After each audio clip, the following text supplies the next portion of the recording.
Sobat Tridi terkasih, Injil Markus pasal 11 ayat 12 hingga ayat 14 mencatat sebuah peristiwa menarik sebelum Hari Raya Paskah, yaitu ketika Tuhan Yesus dan murid-muridnya sedang dalam perjalanan dari Betani ke Yerusalem.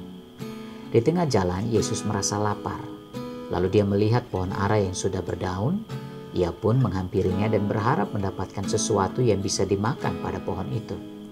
Tetapi ia tidak menemukan ada sesuatu yang bisa dimakan kecuali daun yang rimbun, karena waktu itu memang bukan musim buah ara.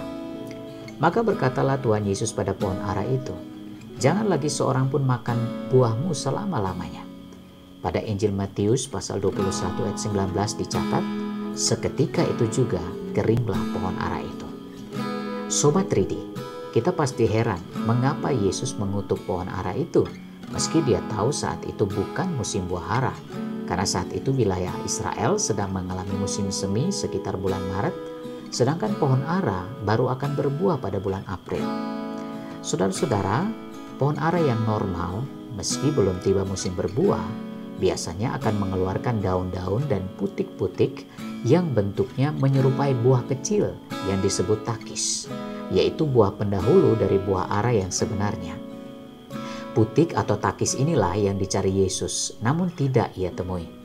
Di dalam tradisi, apabila ada pohon ara yang tidak mengeluarkan takis, berarti pohon ara itu tidak akan berbuah sekalipun tumbuh daun yang lebat pada pohonnya.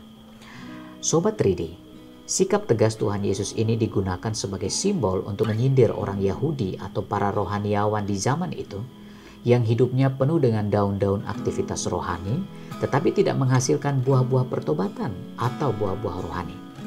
Mereka sangat ketat dengan hukum Taurat dan aktivitas rohani, namun di mata Yesus hidup mereka sama sekali tidak berubah, cenderung munafik dan tidak hidup di dalam kasih.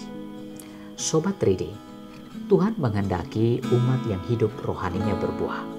Bukan hanya nampak dari aktivitas beribadah yang rutin, tetapi iman yang nampak di dalam perbuatan.